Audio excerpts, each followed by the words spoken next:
Բայց պահ է գալիս, որ երեխան պետք է արդեն իրավունք ունենալ որոշակի գումար։ Բայց այդ դեպքում նա պետք է իրականացի բյուջետավորում։ Գումարը ոչ թե պետք է տալ ամեն հանգամանքին, երեխան վազում է.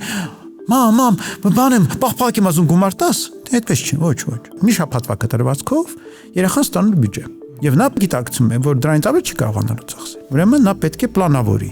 Նա կարող է որոշել, որ ընդհանրապես պաղ չի ուտի մի ամիս, կուտակի գումարը անցողերչում իր ուզած մի բանը կգնի, որ վաղուց երազում էր գնել։ Կամ նման մի բան, բայց դա պետք է բյուջետավորել։ Եւ նա սովորի, որ ֆինանսները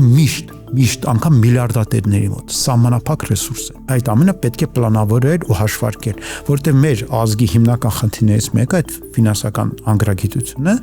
հենց դրա հիմքում ընկած է այն, որ մենք հաշվում ենք ամեն ինչը այս բայի կանխիկ գումարով։ Գրպանումս գումար կա, մի քիչ զգում եմ այդ գումարի բանը արկայությունը, անկած թեթև եմ զգում, հեշտ հանում ծախսում եմ։ Հետո մեկը տեսնում արդեն չկա։ Ու կրակն եմ ընկնում, որտեղ մեկը դու մի ասա այդ գումարի մեծ մասը արդեն նախապես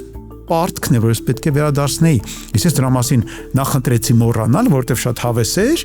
գրպանս գումար կա, հիմա պարտքը տալու պահն է եկել, հիմա արդեն մի բան պիտի վաճառեմ շտապ կամ գնամ լոմբարդում գումար դնեմ գրավատանը, որ կարողանամ այդ պարտքը վերադարձնել բանկին, այլապես